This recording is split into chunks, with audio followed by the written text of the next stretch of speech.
ሴቶች የማህፀን ጫፍ ካንሰር ምርመራን መቼ መጀመር አለባቸው? በምን መልኩ ቅድመ ምርመራው ይደረጋል ስንል እንግዲህ ብዙ ሀገራት ላይ 21 ዓመት ላይ ቅድመ ምርመራው ወይም ስክሪኒንግ ሰርቫይካል ስክሪኒንግ ቴስት ይጀምራል። ይህም በየ3 ዓመቱ ፓፕ ቴስት ምንለው አለ።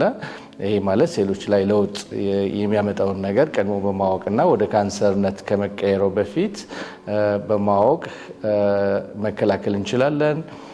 ሌላው ደግሞ ኤችፒቪ ቫይረስ ቴስት ምንለው አለ።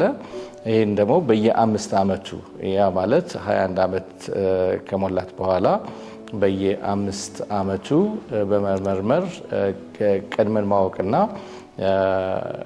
መከላከል ወደ ካንሰርነት ከመቀየሩ በፊት መከላከል የምንችልባቸው ሁኔታዎች አሉ። ሌሎቹ የመከላከል ዘዴዎች ከቅድመ ምርመራው በተጨማሪ ቫክሲኔሽን ወይንም ክትባት መስጠት አለ።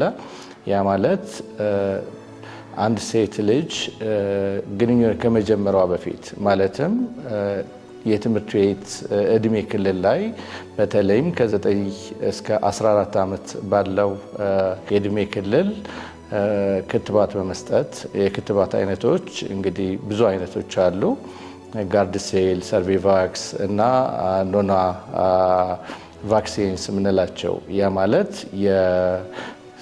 የማህፀን ጫፍ ካንሰርን ሊያመጡ የሚችሉ ቫይረሶችን ለመሸፈን የሚያገለግሉ ክትባቶችን በመስጠት ያ ማለት አንዴ ወይም 2 ወይም 3 ልንሰጥ እንችላለን። በተለይ የኤችአይቪ፣ የዲያቤቲስ ወይንም ደግሞ በሽታን የመቋቋም አቅም የተዳከሙ ሴቶች ላይ ከፍተኛ የሆነ የመዛመት ወይም ቅድም እንዳወራሁት ከ10 እስከ 20 ዓመት ይወስዳል ያልኩት ኤችአይቪ ያላቸው ሴቶች ላይ ግን ከ5 እስከ 10 ዓመት ወደ ካንሰርነት ሊቀየር ስለሚችል በዚህ ሁኔታ ክትባት በመስጠት መከላከል የምንችልባቸው ሁኔታዎች አሉ።